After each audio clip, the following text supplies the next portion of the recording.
Hi, everyone.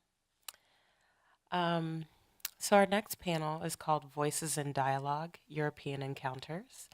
In the symposium's keynote address, Jörg Heiser offers a reading of Piper's more recent work in a relationship to the European environment. Jörg Heiser, editor at large at Frieze magazine, professor of art at the University of Arts Berlin, and reader author on Piper's artistic trajectory in Europe. Thank you.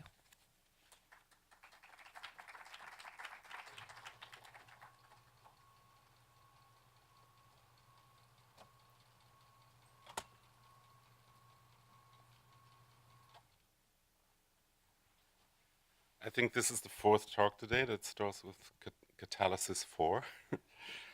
um, Inevitable. And, but also taking a cue from the previous discussions, I realized that my talk maybe is about one of the things that's been touched on, namely the question of the conceptualization or objectivation of subjecthood. And I realized the point of my talk today is maybe that there is not only an objectivation or conceptualization of subjecthood, but also of trauma. And and catalysis actually also ties into that to some extent. I had first come across Adrian's work in the early 90s.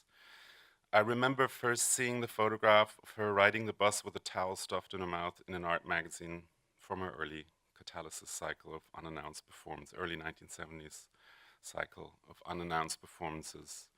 I was struck by the deadpan humor and razor-sharp identification of actions that would form, to quote Piper, a cognitive and perceptual anomaly that other people can't fit into their preset categories. Even if I didn't grasp all implications, I'm pretty sure I did already get at the time that these enactments were not just formal exercises in challenging preset categories, but more specifically, challenges connected to what Piper actually says in the full passage from which I just quoted. So the entire quote from 2006 goes like this. As an African American woman artist and philosopher who violates the traditional stereotypes of an African, of an American, of a woman, of an artist, and of a philosopher, I very often have the experience of being a cognitive and perceptual anomaly that other people can't fit into their preset categories. They usually find it hard to make sense of me, hard to pin me down or fix my actual attributes. They often feel assaulted by my very presence, and their best defense against the assault is not to notice or to register me in awareness. End of quote. One part of this talk is about this question of recognition, such as in the form of this current formidable retrospective, versus attempts to ignore or actively trying to suppress what Piper is and stands for, as it is still the case largely in regard to her important philosophy writing, as well as her decades of teaching, where we still wait to see the full and deserved recognition. This is in fact directly related to the topic I was asked to address with this talk, which is that of a reading of Piper's more recent work of the 2000s and 2010s in relation to the trajectory of her work in Europe, where she has been living since moving to Berlin in 2005. In her recently published memoir, Escape to Berlin, Piper leaves no doubts about that trajectory and how it is connected to the reasons why she moved from the US to Europe in the first place. Which brings me to the four basic observations of this talk that I will elaborate on. First, Piper's memoir makes clear that her move to Europe, which she had prepared for since the year 2000, has a lot to do with the United States in the sense that it reflects developments here, both in the overall sense of a society and the toxic discriminatory politics that still dominate it, as well as more specifically in regard to US academia, or what could be called the US's ideological educational complex, and Piper's experiences therein, as a Kantian philosopher and tenured professor. It is no exaggeration to say that because of these two factors combined, Piper went into exile. It is of great significance where she moved to, which is Berlin, Germany. And I come to that too. But it is this European environment in relation to the US that is of significance here. My second point, pretty much all of Piper's artwork of the last 20 years or so, as her memoir makes very clear, can be directly related to the experiences that eventually led to her deciding to go into exile. And these were largely not only experiences within academia. Thirdly, however, that doesn't mean that one has license to reduce that very artistic work to merely being an outpouring of pressures experienced in the social or professional sphere, an illustration of biographical incidents, a therapeutic release valve. All of the works in question, in fact, transcend the therapeutic and the biographical towards genuinely artistic and political qualities. For Piper, if these works were, in fact, to have some kind of cathartic or compensational value, that value would only be achieved if precisely they transcended an alter illustrative or instrumental function. Finally, the fourth basic observation or assumption will lead to the short conclusion of this talk. I will follow Piper's example, and rather than read the work as a mere illustration of individual experience, I will try to relate it to a more general question about societies and their contemporary coming to terms or not coming to terms with the crimes and taboos that structure them historically and contemporarily. The point will be to ask why cultures of commemoration regarding genocide and crimes against humanity do exist in one place while they are hampered or non-existent in another, and how that relates to a society's social state of things. So in short again, 4 basic points. First, the significance of Piper's going to Europe in relation to the US. Second, the significance of that move for her artwork. Third, the way that the art reflects and transcends the first 2 points. And fourth, the significance of all of that in regard to entire societies and their dealing or not dealing with historic guilt and contemporary discrimination. In 2004, when I first met Adrian, she gave a lecture in Berlin based on her brilliant essay, Passing for White, Passing for Black of 1992, in which she also showed an excerpt from her seminal video installation, Cornered of 1988. In that essay, Piper discusses the painful reality of a racist society that forces members who do not identify as white to consider whether they should try to pass, which entails that they should suppress their knowledge about their own black ancestry. In the essay's opening passage, she tells the story of how at a reception for new graduate students at Harvard, Bruce Altshuler mentioned the same incident, in 1974, the most prominent member of the philosophy department walked up to her and without introducing himself said with a triumphant smirk, "Miss Piper, you're about as black as I am." As Lewis told us this morning, the person in question was Willard Quine. And I want to add what Piper actually said in return. She said, smiling, "Really? I hadn't known that about you." Her reply cut right to the chase. Who was he to make a judgment about her racial identity? What if he indeed had black ancestry and counter to Piper, didn't know or had even suppressed the knowledge? He wouldn't have been the first to do so. The famous philosopher's remark arguably implied that Piper shouldn't have benefited from the department's commitment to affirmative action.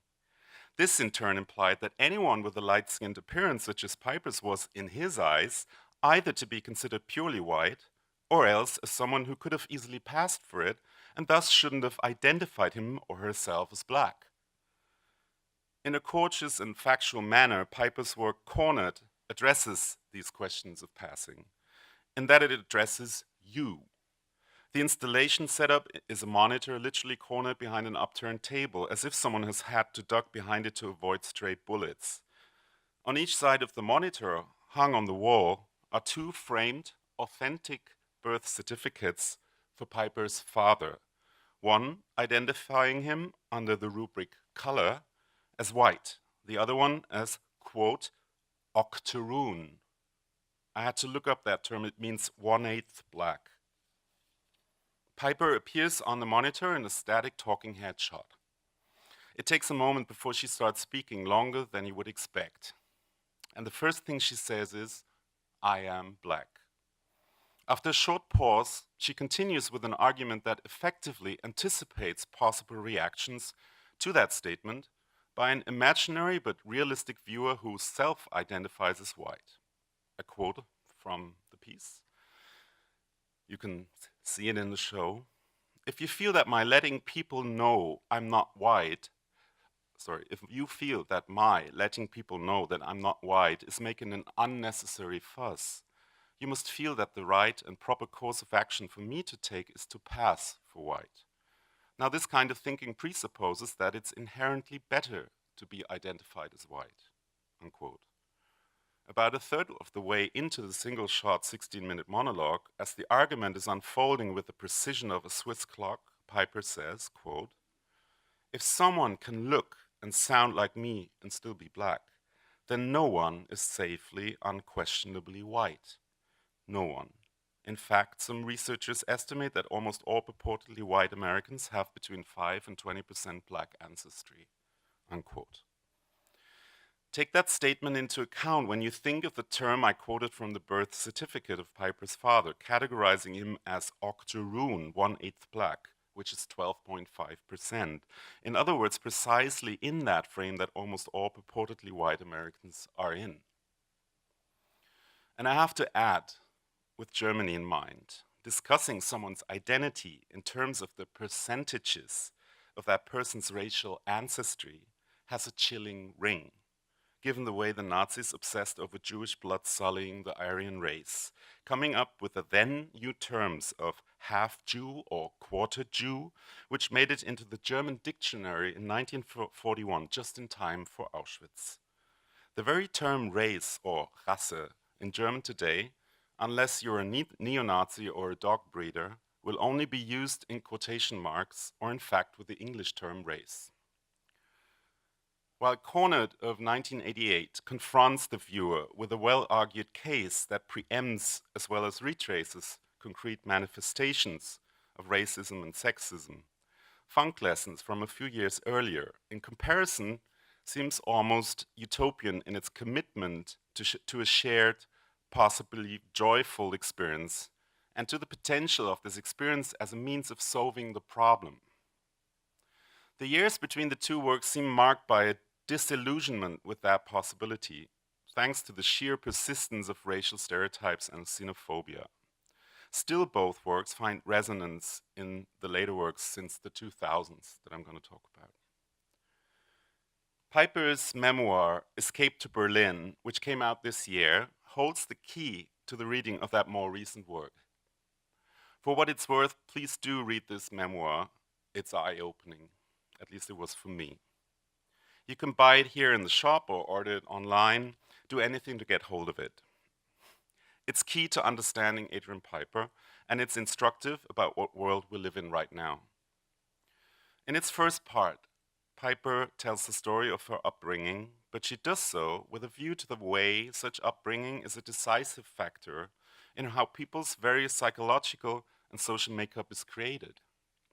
In Piper's case, hers is a tribute to how her parents, by loving her and creating an environment of trustworthiness around her, as well as encouraging her to speak and argue her case, made her fearless about being who she is. But she also describes how that fearlessness made it hard for her to correctly identify reactions to it. She writes, quote, I cannot count the number of colleagues and former friends I have shamed, embarrassed, or alienated by putting their claims of friendship and goodwill to the test, on the assumption that, like my parents, their word could be trusted. It took me decades even to figure out what the problem was, that having been raised in an environment in which people meant what they said, I lacked the ability to distinguish between sincere utterances and merely polite or political ones, unquote. Polite and political. Keep that phrase in mind. Piper is talking about the art world here, but maybe just as much, if not more, about academia, the environment in which he worked regularly as a teacher and philosopher. In 1990, she accepted a tenured full professorship in philosophy at Wellesley College. She writes about the rewarding experiences she had teaching, especially an undergraduate course, quote, "Teaching these undergraduates was like teaching my very best graduate students in other institutions," unquote. In other words, the ordeals she goes on to write about and that dominated her life for the following almost 2 decades have nothing to do with these students, but a lot with the institution and the structures and behaviors it apparently nurtured and provoked. What Piper describes in vivid detail is, in other words, a history of mobbing, harassment, and gaslighting in the workplace, and what in her descriptions sound like serious violations of labor and social benefit rights that are just absolutely jaw-dropping. The so-called personal chronology included in the catalog of the current show is a kind of synopsis of what went on. In the early 90s, while Piper is taking care of her dying mother in Cape Cod, she has repeated physical collapses. It's pretty clear that in an environment of mobbing in which intrigue and false accusations, including allegations that she fabricated her illnesses, seem to have been the daily routine, literally no one would have continued unharmed. Like in the passage I quoted, it takes Piper a while to realize how much this is connected to her stubborn belief in the trustworthiness of self-proclaimed standards in an academic environment that prides itself of integrity, scientific rigor, and anti-discrimination measures. How could it be that the person who delivers in 1998 an internal committee report on the discrimination of African Americans in the college is not rewarded for that effort to help improve the environment, but retaliated against, while the report itself is suppressed? Piper writes of innumerous measures apparently taken against her, including reductions of her salary, delay or cancellation of payments for her health insurance, the cutting off of research funding, or her courses being dropped from the curriculum. Eventually, the termination of her tenured position 2 months before retirement. Think of the FBI Deputy Director Andrew McCabe being fired by Jeff Sessions days before retirement, depriving him of his pension. It seems a common practice to punish and, by example, send a message. Piper's descriptions of an environment in which this is allowed to happen are detailed. An atmosphere of hypocrisy, denial, and intimidation. She identifies 3 weapons to drive someone out or suppress their whistleblowing. First, starting rumors, gossip, in order to poison the atmosphere around them. Second, demonization through portraying them as ill-intended. Third, ostracism through silence and non-information. The things said in that atmosphere of denial and intimidation are what contributed to the creation of a signature piece that not least graces the cover of the catalog of this current retrospective. It's from a series Piper started working on already in 1991, during her 2nd semester as professor at Wesleyan, and it's called Decide Who You Are. The detail from the work you see here at its center has as its center a portrait of Anita Hill as an 8-year-old child. Yes, the Anita Hill who spoke up against Supreme Court nominee Clarence Thomas in 1989, the way Christine Blasey Ford now came forward against Brett Kavanaugh. Why did Piper choose this image of the child, not the grown-up? In an interview, she has said, I quote, "What struck me about the photograph of her at the age of 8 was the openness, the sense of vulnerability, and the sense of not feeling any fear about being who she was. No fear, no shame, no sense of inhibitions. That photograph of her as a child in part explains why she had the courage and strength to do what she did as an adult.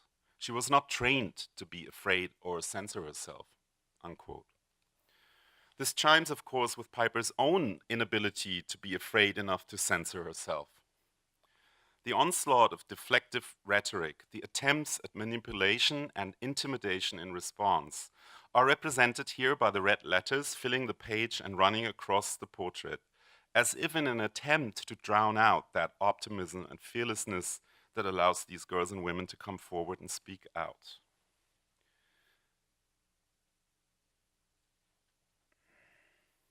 I don't know what you mean.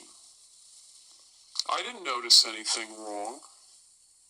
It seems fine to me. I don't know why you say that. I don't see any problem. I'm amazed that you see things that way. I just don't see it that way at all. It wasn't intentional. I don't understand where this is coming from. Just calm down. Try to get a grip on yourself. This is a complete surprise to me. The thought never crossed my mind. I really don't know what to make of this. Isn't this a little bit much? That's a weird way to think about things. I just can't relate. We certainly do have different perspectives on things. You're making too much of this. Nothing's the matter. Stop getting emotional. Polite and political.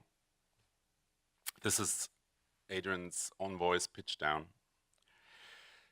In her memoir, Adrian Piper writes, quote, "Whenever someone tries to gaslight me with this kind of language now, I feel fear, because I know that these words of denial and intimidation conceal sinister motives and realities that the speaker wants to conceal. Motives and realities that could not survive rational scrutiny were they exposed to the light of day. This alerts me that I'm dealing with someone who knows that her motives are bad. And it shows me that the most explicit and overt of these bad motives is to try, through this perversion of words, to drown me out, to shut me up, to gag me, make me change the subject or retreat into speechlessness. Another reason I'm writing this memoir is to demonstrate that this attempt has failed." Unquote. Piper describes in detail how she was mobbed out of her position, and even after her refuge to Germany, was at the receiving end of seemingly tireless attempts to dispossess her of the rights connected to a tenured professorship, including her retirement benefits. A year after she had settled in Berlin in 2005, she discovered her name on the US Transportation Security Administration's Suspicious Travelers Watch List. That's the entire official title of that list. And decided not to return to the US until as long as her name remained there, which became the excuse for the college to deny her the request for an unpaid leave of absence, and thus, according to Piper, the college found an excuse to terminate her tenured full professorship 2 months short of her eligibility for retirement benefits. So this was the culmination of a 15-year-long struggle that many would have backed down on much earlier. Already a decade before she had made this work called, Portrait of a Nice White Lady, she writes in her memoir, I quote, "In 1995, after my mother had died, I resumed my attempt to resolve my differences with the college internally. I created this because it made me laugh and helped me to keep my temper. The idea of the piece came to me when I was trying to imagine yet again what the college's president, the dean of the college, and my philosophy department colleagues could possibly have been seeing when they looked at me, in order to have reacted to me as they did.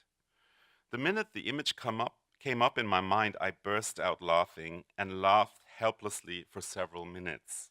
It was several years before I could even think about this image without laughing.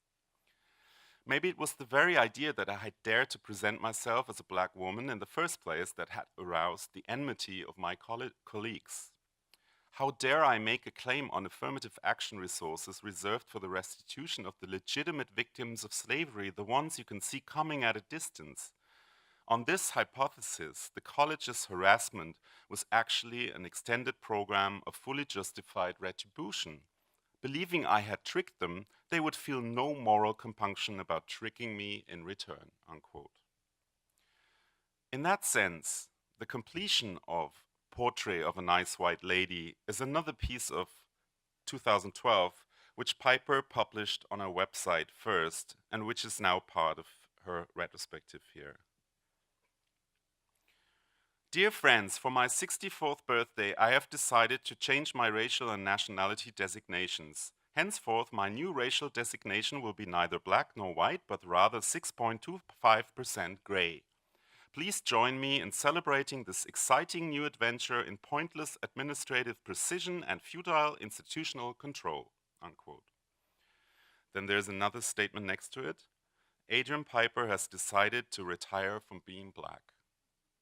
The title of the piece is Thwarted Projects, Dashed Hopes, A Moment of Embarrassment.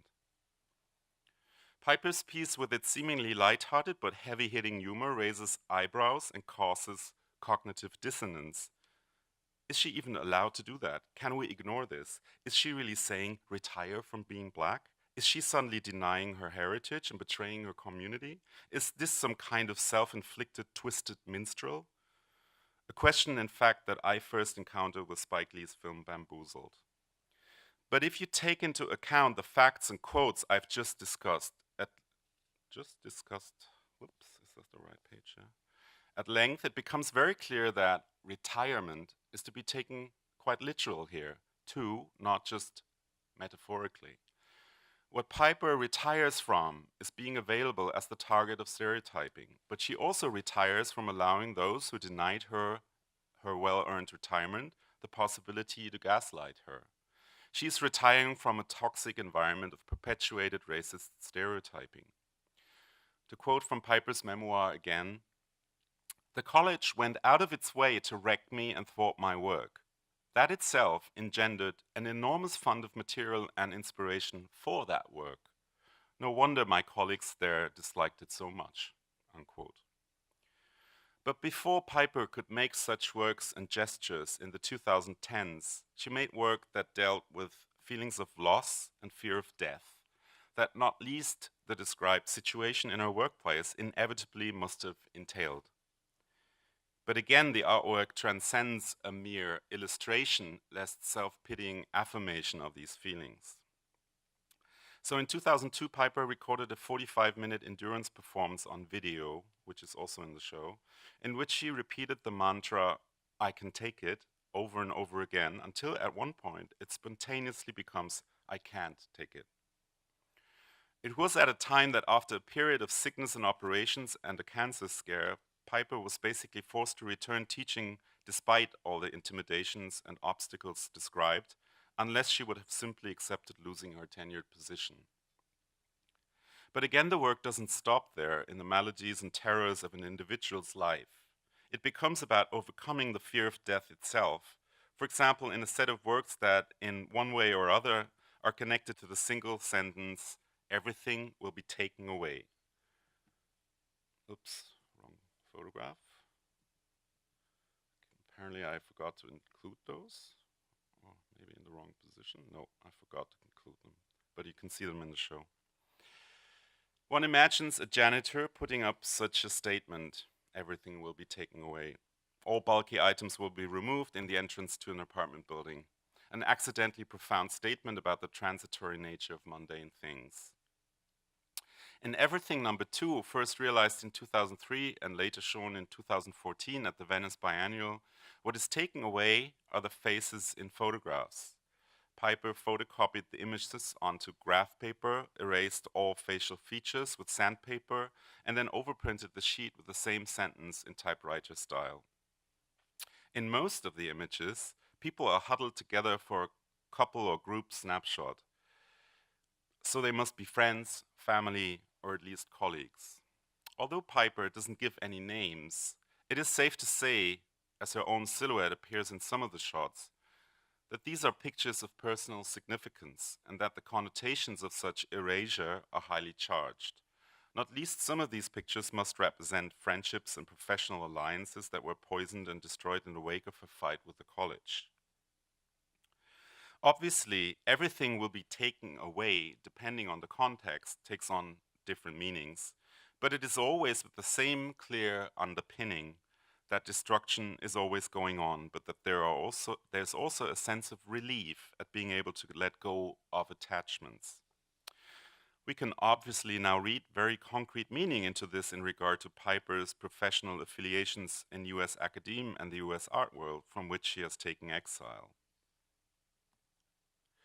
In Unite, the first part of Piper's animated Pac-Man trilogy of 2005 and the following years, a set of black and white dots moves smoothly, silently against a red background underneath a blue grid. At first, the dots seem to be bustling about randomly, but some of the black dots gradually turn gray and then white. Eventually, the white dots form a cluster, the black ones form a smaller cluster, and then suddenly, as if they were forming a spaceship emitting photon shots, the white cluster fires small yellow bits at the black one, making the black dots turn white, until only one black dot remains and is destroyed. And then the cycle starts again and again. After a while, you notice that those last destroyed dots are not replaced, and eventually only a few remain.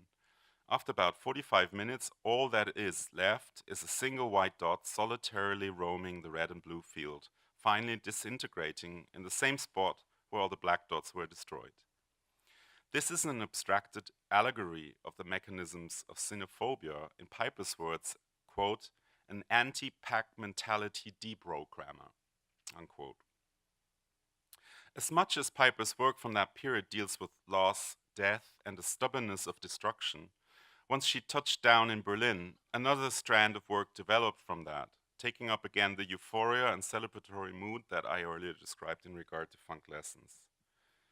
On March 26, 2007, Piper did another endurance performance entitled Adrian Moves to Berlin, also in the show. Piper, smartly dressed, wearing sunglasses and in-ear headphones, dances energetically in the middle of Alexanderplatz to an hour's worth of upbeat dance tracks. We see Piper move with the grace and effortless routine of a clubber. As much as a goodbye to the United States as a celebratory invocation of Berlin's culture and nightlife, the work is half wistful and half defiant. Against the background of the issues we now know were looming at the time of the video's recording, the liberating ease of dancing in public comes to seem hard-won. With the probable trust registry, the rules of the game 1 to 3, 2013 to 2015, which won Piper the Golden Lion at the Venice Biennale in 2015, she has created an artwork that firmly builds on her insights and convictions as a Kantian philosopher and political human being, and on her experiences in professional environments that pride themselves of integrity, trustworthiness, and truthfulness, but often actually fail these very standards. On 3 slate gray walls, each with a circular gold reception desk placed in front of it, are emblazoned sentences in gold capital letters. The first states, I will always be too expensive to buy. The second, I will always mean what I say. And the third, I will always do what I say I'm going to do. At the desks, visitors can sign a contract to confirm that they are willing to follow through with 1, 2, or all 3 of these promises. After the exhibition closes, each signatory receives a list of all the others, but contact information is not provided unless explicit permission is granted through the exhibition institution to a fellow signatory who has requested it. This work goes to the core of Piper's Kantian argument about the relationship between rationality and ethics. Your promise is worth nothing if you haven't first made the promise to yourself. In her paper from 2012, Kant's 2 solutions to the free rider problem, Piper explores Kant's response to an issue first clearly spelled out in Thomas Hobbes' Leviathan of 1651. Writing during the English Civil War, Hobbes argues that it is in the interest of all parties, if they want to avoid a state of nature, as he calls it, the war of all against all, that they abide by certain shared rules, even if they have to make sacrifices in order to do so, and that they will benefit from these rules in the long run.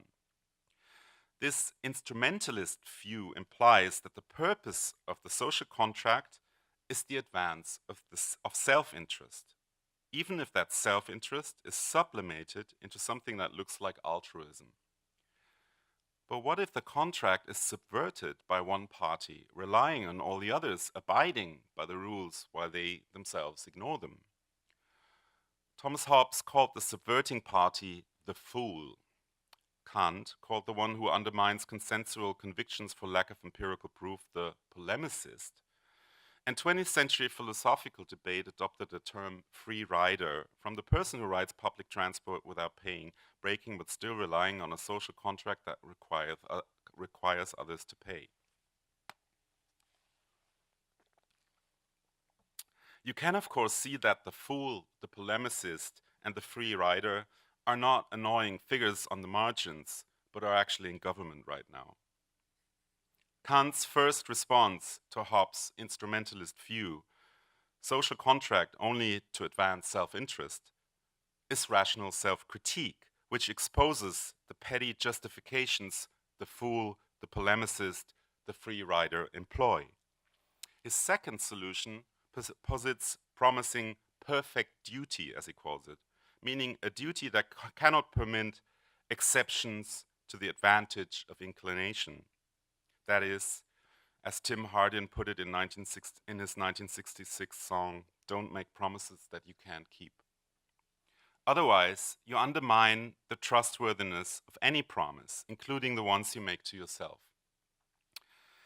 Piper makes a convincing argument that the second solution is ultimately rolled into the first. That if we don't have the rational capacity to see the importance of abiding by certain rules, communally and without exception, we won't see the importance of keeping our promises without exceptions either. Kant's big project of a critique of pure reason is therefore aimed at, quote, bringing human agents in a disordered or unstable social state to their senses, unquote. In other words, self-critically exploring the cognitive foundations of reason bears moral consequences. Which brings us back to the probable trust registry. The work is built on that Kantian lesson. Any social contract deserving the name relies on promises that I must first make to myself if those promises are to elicit trust in others. But what if others disrupt and possibly persecute me because of me sticking to my promises, which may include me breaking one rule, say keeping a company or state secret, in favor of another more fundamental rule, say pointing out that that very company or state secret implies major violations of constitutional rights? That distrust of the blaming and shaming and punishing of the whistleblower, the one who dares to speak and tell, is a sure sign then that the social contract has already been undermined by the fools and polemicists and free riders, and that it is in dire need of repair. I will always do what I say I'm going to do is geared against the shameless, opportunistic actions of the fools. I will always mean what I say stands against the pseudo-rationalizations of the polemicists. And I will always be too expensive to buy is a vow against the manipulations and corruptions of the free riders. And it is no coincidence that the installation of the probable trust registry with its gold lettering and sleekly designed reception desks is reminiscent of the lobby of some corporate headquarters. Well, you may think, what do these symbolic acts actually affect in the real world? Aren't they confined to the realm of art? Well, yes and no. You encounter the work in the art context. But in signing these statements, you inevitably are also, at the same time, an individual, a citizen, a member of a community. And yes, maybe this work should one day be a piece of public art, physically and logistically taking place outside the confines of art's institutional framework. Which finally brings me back to the last of the 4 points that I wanted to make. Probable trust registry is not relevant exclusively to the US, of course. But this is where it was first shown in 2014 at Elizabeth D. Gallery in New York, before winning the Golden Lion at the Venice Biennial that same year. So while Piper has been living in Berlin since 2005, the work, no doubt, also reflects her frustration with the experiences she has had in American educational institutions, what I've called the ideological educational complex, driven by the privatization and commercialization of large parts of education, as much as by the entrenched perpetuation of inherited privileges. Let's call them Kavanaugh privileges, taken for granted, or taken for granddad, to be precise. And from that position of inherited entitlement, you can of course justify to yourself to be extremely hostile and belligerent towards anything that inherently or expressly questions that position. Let's not generalize. There are fantastic academics full of integrity in the US, as there are dodgy, dubious types, say, in Berlin or German universities.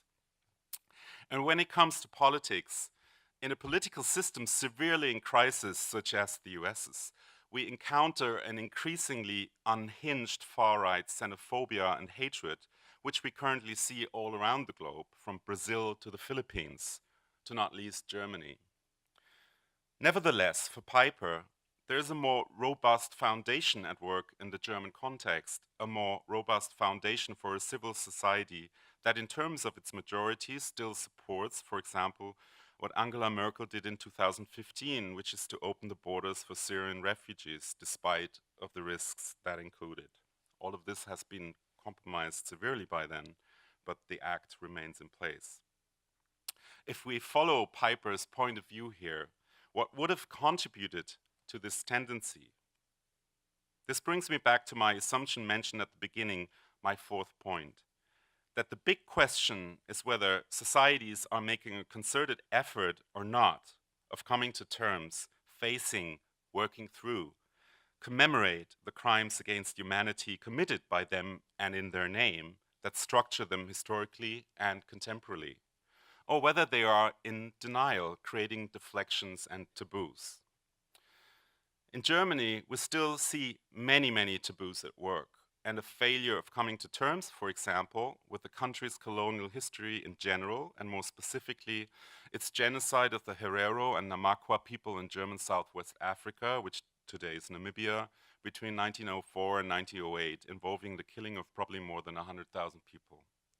It is now considered the first genocide of the 20th century.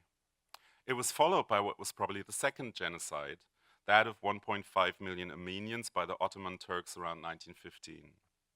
Until today, even just mentioning that genocide in Turkey is treated as a criminal offense.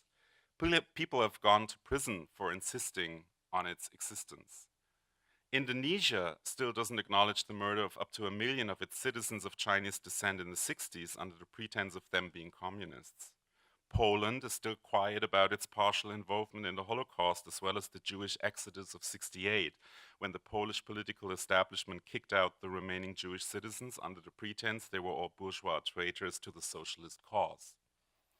And as said, Germany is still needing to officially accept its responsibility as a former colonial power. That said, the country has acknowledged, if initially under pressure by its complete defeat as the outcome of World War II, and not least also thanks to the Allied denazification, its sky-high guilt and responsibility for the Shoah, killing 6 million Jews, but also millions of political opponents on the left, homosexuals, priests, Sinti and Roma, disabled people, civilians, soldiers. Last year, one of the leaders of Germany's proto or actual fascist far-right, Björn Höcke, called Peter Eisenman's Memorial to the Murdered Jews of Europe, erected in the center of Berlin in 2005, quote, "a memorial of disgrace in the middle of our capital." Well, if you're a Nazi, indeed this large field of Stehlis right next to Brandenburg Gate can only be perceived as a disgrace to your dreams of German supremacy. Not to overstate Germany's achievements in facing its history, not least in the light of the continuing existence of far-right murders of immigrants, as exemplified by the terrorist underground group NSU, or Germany's inability to come up with a proper and decent immigration law. Nevertheless, a large part of society has taken responsibility, including its political establishment, if against obstacles and its own inhibitions. A large part of society has questioned and essentially abandoned the concepts of race that have led to German Jews being treated first as aliens, then as vermin. This is not to deny continuations of racism and xenophobia, but the Holocaust Memorial at the heart of Berlin is an undeniable visible marker that reminds anyone who can see and think of the consequences of toxic concepts of race and supremacy. The monument's centrality, vastness, and undeniability is its very point. You might have already guessed what this is leading up to. I'm pretty sure Adrian Piper, around 2005, was the first one who pointed out to me what is actually the glaringly obvious thing. I think it was upon me asking her to contribute a text to a survey of statements we published in Freeze magazine on the occasion of the inauguration of the memorial. She said something to me along the lines of, "Did you notice there's Mayor Lynn's famous Vietnam War Memorial in Washington? But strangely, there is no monument to the victims of slavery and racial discrimination in the heart of Washington, D.C. or New York. And there is no central state memorial for the genocide of Native American tribes committed either." The absence of such national public monuments certainly is, of course, not the single cause, but definitely a trustworthy indication that a country, a society, has not yet come around in its majority to face the ugly, horrific truth of its very foundations. The existence of such a monument would not in itself heal wounds lest amount to reparation, but it would indicate an acknowledgement, a nationwide visual and physical marker hard to ignore. America is still, to quote James Baldwin, the dishonest custodian of black life and wealth and the burning, buried American guilt, quote, unquote. James Baldwin wrote that in 1985, and he wrote it in relation to Michael Jackson, but that's another story. The burning, the buried, the guilt. These are tropes of ghost stories and horror movies. They speak of the guilt that is denied, not acknowledged, in an attempt to render that guilt and what caused it invisible, to make it go away, pretend it's not there, to let things stay as they are. You don't have to be Sigmund Freud to realize that doesn't work.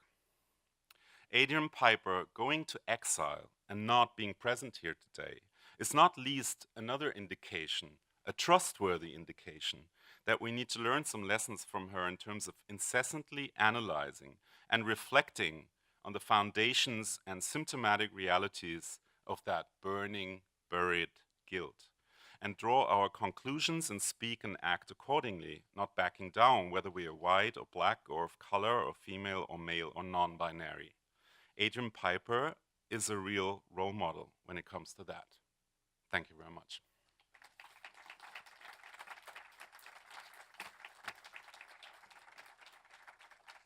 Yeah, I guess I went a bit over time here. But there is 5 minutes or maybe 10 minutes left, is that correct?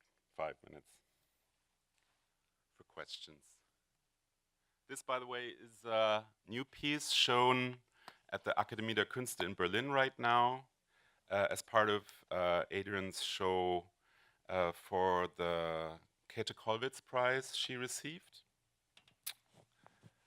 And these columns that you see here, each of them has an audio fitted into them with, I think, 8 different languages, including Arabic, Armenian, Hindu, Somali, and so on. And there is a kind of cacophony of these voices speaking from within these columns.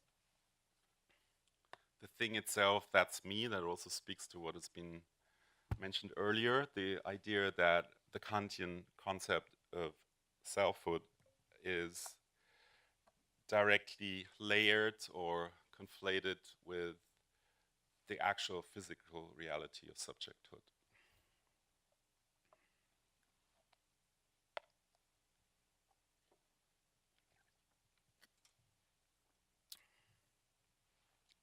I can't see anything.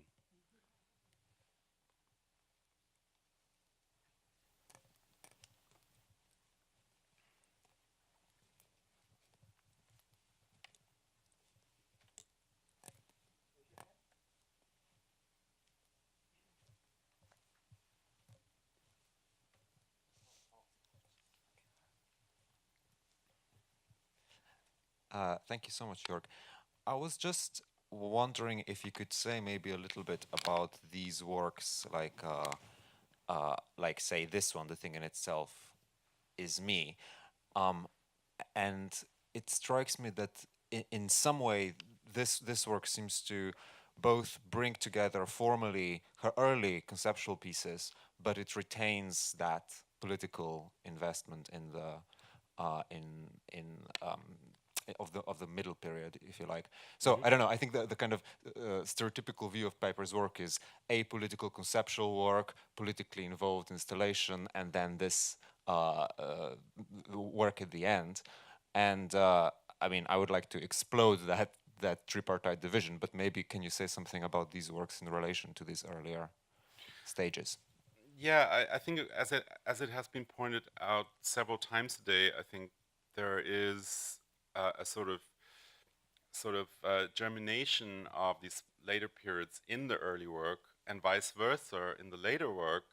The establishment of structures and mathematical space is contained and layered with these very concrete social questions that are addressed, and that I think has to do with what I described as the conceptualization of trauma. The idea that, like, you look at yourself doing everyday things can be turned into something you look at as if it was a piece of art, and then it actually becomes a work of art. You can, in a way, you do the self with traumatic experience, and in some way you have to, otherwise it's a way of dealing with it, but it's also a way of transcending the mere therapeutic level of doing that, which is not to diminish what therapy can achieve, but it means that therapy isn't art. So if art comes out of it, it's more than compensation. It's something that translates an individual experience that comes out of a social context, for example, of discrimination, into something that can translate into an aesthetic statement at the same time, and basically does away with the false division between merely sort of clean philosophical ideas and the idea of political analysis.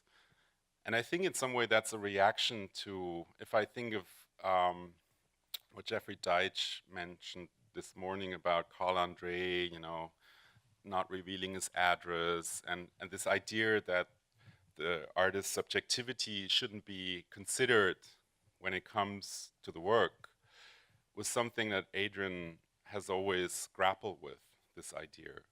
What does that actually mean?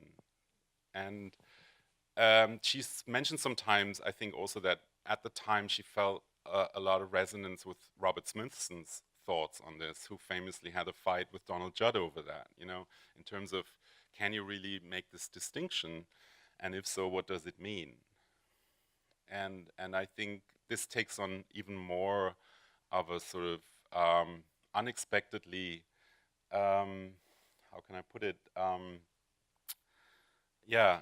Heavy meaning, so to speak, if it concerns someone's personal experience of trauma. And I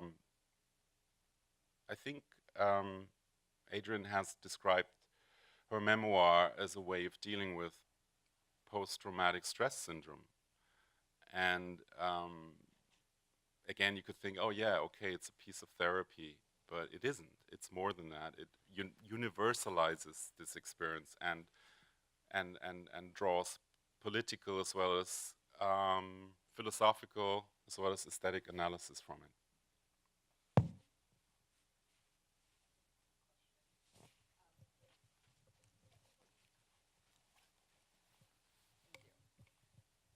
I think what you brought up was really interesting, and I absolutely loved hearing about it. That it's so much of what she's dealing with, while it seems so politically fraught, and it's dealing with very serious issues, though, there are moments of lightness in the way that she can kind of give you hope through what she's telling you.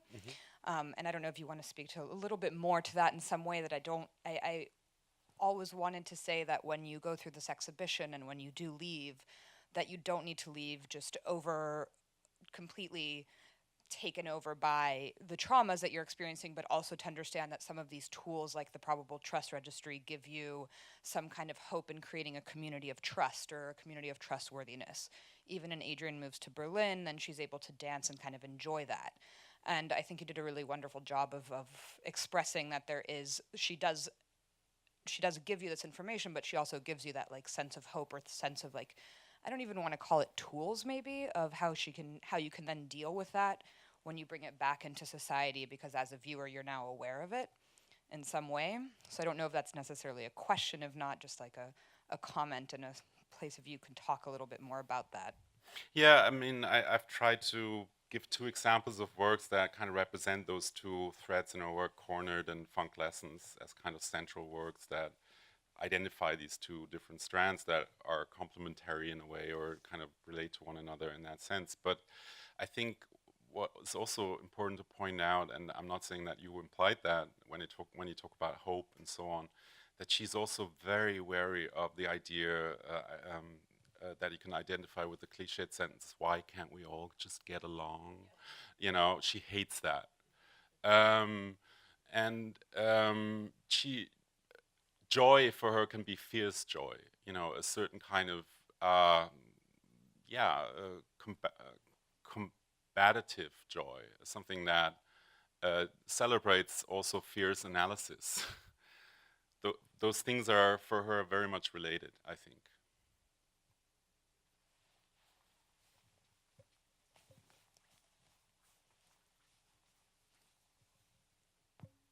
Hi, thank you. In that sense, I'm curious to know, since you've known her in Berlin, it's from your talk, it sounds like she's very much staunchly in the position of the expat, and that we should interpret all of her sort of analysis and reflection on issues like race in relation to the States. But she has lived now in Germany for, 13 years, and so with that sort of critical approach to everything, I would imagine that we have to interpret some of it, as a reflection of how she's been digesting and also dealing with Germany, which, as you rightly point out, and most recently in the last 3 years, has dramatically and very visibly and globally shifted to the right. Yeah, I think sometimes, I mean, I have had discussions with Adrian about the judgment about that development, and I guess I'm more pessimistic about it than she is. Seeing these developments, and I gave one example with this guy, Björn Höcke of the far right, and all these things going on.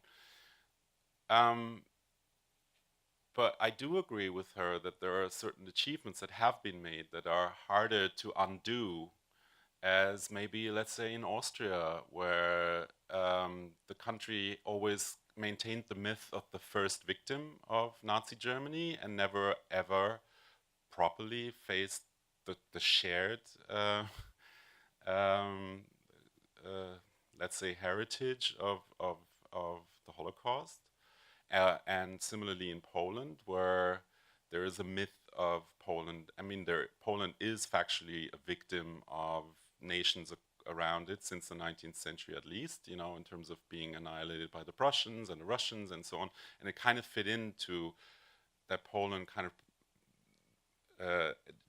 in its majority with the party in power, has basically forbidden any claim to Poland having a role to fulfill in this regard, to facing historical guilt. And we see, I mean, Turkey is another example where under Erdogan, even just mentioning the Armenic genocide, the genocide of the Armenians is a criminal, is considered a criminal act. So in this particular regard, I think there has been an achievement that it's very hard to undo. And that's her sense. That is, I think, something we agree on, yes.